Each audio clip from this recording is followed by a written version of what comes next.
안녕하세요, 이재성입니다.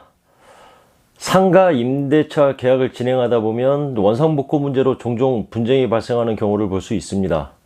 오늘은 헷갈리기 쉽고 종종 분쟁이 많은 상가 원상복구 범위에 대해서 말씀드리도록 하겠습니다.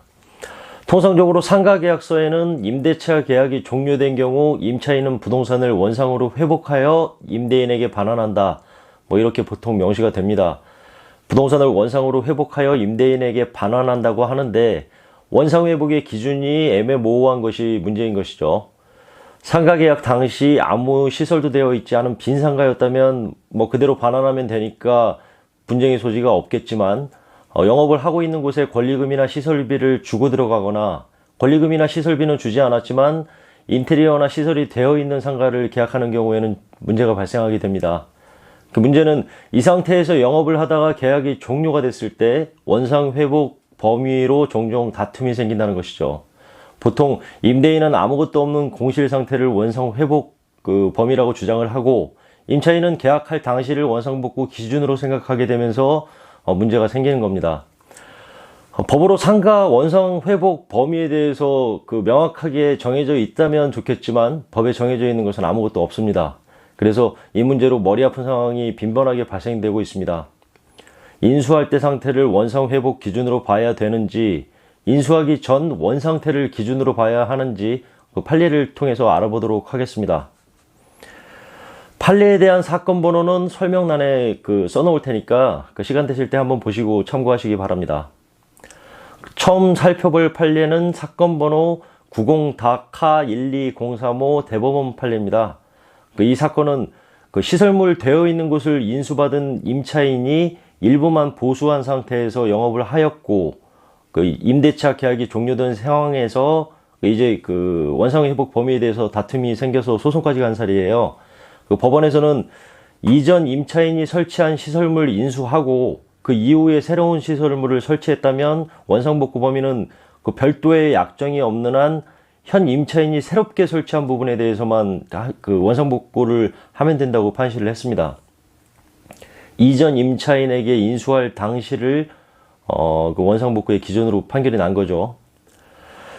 그런데 몇 년 전에 새로운 판례 하나가 또 나왔습니다. 사건 번호는 2017-268142번 사건인데, 이 판결 내용을 보면 동종업종 시설물을 권리금을 주고 그대로 인수하여 그 상태 그대로 영업한 경우에 있어서는 이전 임차인에게 받은 시설물에 대해서도 원상복구를 해야 한다고 판시를 했습니다.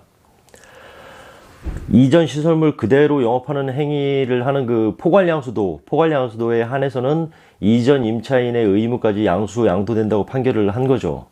어찌 보면 처음 판례와 지금 판례는 서로 상반된 판례로도 볼 수가 있습니다. 유사한 다른 판례를 조금 더 살펴보면 하급심 판례이긴 합니다. 서울중앙지방법원 판결 내용인데, 사건 번호는 2016-70615007입니다. 임차인이 전 임차인으로부터 영업시설, 비품 등을 인수하는 대가로 권리금을 지급한 경우입니다. 권리금을 지급한 경우라면 임차인이 전 임차인으로부터 영업시설과 비품의 철거 의무까지 인수하였다고 판결을 내렸습니다. 권리금 주고 들어갔다면 임차인의 철거 의무까지 다 인수된다는 판례죠. 이 정도가 원상 회복에 관한 대표적인 판례 같습니다.